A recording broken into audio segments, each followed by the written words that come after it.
সরকার, বিশেষ করে রাজ্যের বিশিষ্ট মুখ্যমন্ত্রী শ্রদ্ধেয় মাননীয় মানিক সাহা মহোদয় এবং তার মন্ত্রিসভা ও রাজ্য সরকারের কাছে আমাদের বিনীত আবেদন থাকবে যে কোর্টের রায়কে মান্যতা দিয়ে ট্যাট শিক্ষকদের সার্বিক বঞ্চনা দূর করে এই অমানবিক আইনের বিরুদ্ধে আমাদের যে লড়াই, যে জয়, নিশ্চয়ই আপনিও আমাদের সঙ্গে সমবেতী হয়ে এই রায়কে কার্যকর করবেন, এই আশাবাদ আমরা ব্যক্ত করছি।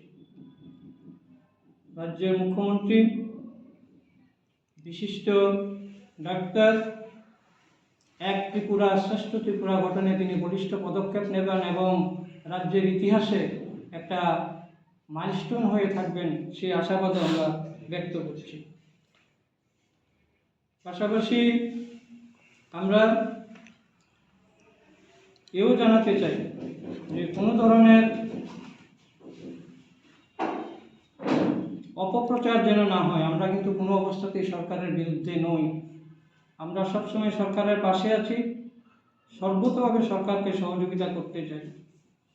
বিভিন্ন পত্রপত্রিকায়, প্রেস মিডিয়ায় এই যুগান্ত রায়কে নিয়ে যে অভিনন্দনের বার্তা, যে শুভেচ্ছা বার্তা সারা ত্রিপুরাব্যাপী ছেয়ে গেছে, আশা করছি রাজ্য সরকার সেটার প্রতি দৃষ্টি রেখে আমাদের অধিকারকে বাস্তবে রূপদানের জন্য কার্যকরী পদক্ষেপ নেবে।